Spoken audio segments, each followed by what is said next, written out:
ವಾ ಈಗ ತಾನೇ ಮನೆ ಕಡೆಯಿಂದ ಬಂದೆ ನಾನು. ಅತ್ತೆ ಮನೆ ಹತ್ರ ನನಗೆಲ್ಲ ಹೇಳಿದ್ರು. ಡೈರಿಯಲ್ಲಿ ಬಂದಿರೋ ದುಡ್ಡೆಲ್ಲ ನಿನ್ನ ಹತ್ರ ಐತೆ ಅಂತ ನಂಗೆ ಚೆನ್ನಾಗಿ ಗೊತ್ತು. ದೋಸ್ತರಿಗೆ ಆ ಟೈಮಲ್ಲಿ ಏನು ಹೇಳಬೇಕು ಏನು ಮಾಡಬೇಕು ಒಂದು ಗೊತ್ತಿಲ್ಲ. ನನಗೆ ಬರೋ ದುಡ್ಡೆಲ್ಲ ಖರ್ಚು ಮಾಡ್ಕೊಂಡ್ಬಿಟ್ಟಿದ್ದೀನಿ. ಇವಾಗ ನೋಡಿದ್ರೆ ಬರೀ 500 ರೂಪಾಯಿ ಇದೆ. ಇವನಿಗೆ ದುಡ್ಡು ನಾನು 500 ರೂಪಾಯಿ ಕೊಡಬೇಕೋ ಬೇಡವೋ ಏನು ಮಾಡೋದು? ಕುಮಾರಾಗಿ ಇಲ್ಲಿಂದ ಏನಾದರೂ ಮಾಡಿ ಕಳಿಸ್ಬಿಡೋಣ, ಆಮೇಲೆ ನಾನು ಎಣ್ಣೆ ಹಾಕೋಣ. ಇದು ಕರೆಕ್ಟ್ ಐಡಿಯಾ. ಏನ್ ಮಾವ ನನ್ ಕಾಸು ಕೇಳ್ತಾ ಇದ್ರೆ ನೀನ್ ಏನೋ ಯೋಚನೆ ಮಾಡ್ತಾ ಇದ್ಯಾ? ಈಗ ಇತ್ತು ಕುಮಾರ, ನೀನು ಬರೋಕ್ಕಿಂತ ಮುಂಚೆ ಅದು ನಿನ್ನ ಬಾಮ ಇದಕ್ಕೆ ದುಡ್ಡಿನ ಅವಶ್ಯಕತೆ ಇತ್ತಂತೆ. ಅದಕ್ಕೆ ನಾನು ಫೋನ್ ಮಾಡಿದ್ದ. ನಾನು ಹುಡುಗರ ಕೈಯಿಂದ ಫೋನ್ ಪೇ ಮಾಡಿಸಿ ಈಗ ಇಲ್ಲಿ ಬಂದು ಕೂತ್ಕೊಂಡೆ. ಅಷ್ಟೇ ನೀನು ಬಂದೆ ಅಷ್ಟೇ.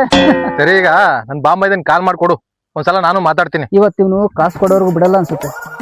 ನನ್ನ ಹತ್ರ ಇರೋ 500 ರೂಪಾಯಿ ಕೊಟ್ಬಿಟ್ಟು ರಾತ್ರಿ ಎಣ್ಣೆಗೆ ಏನಾದರೂ ಅಡ್ಜಸ್ಟ್ ಮಾಡ್ಕೊಂಬೋಣ.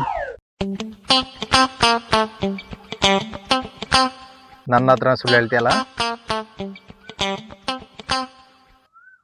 ನನ್ನ ಹತ್ರ ಇರೋ ದುಡ್ಡು ಕಿತ್ಕೊಂಡು ಹೋಗ್ತೀಯಲ್ಲ ಕಣ್ಲ.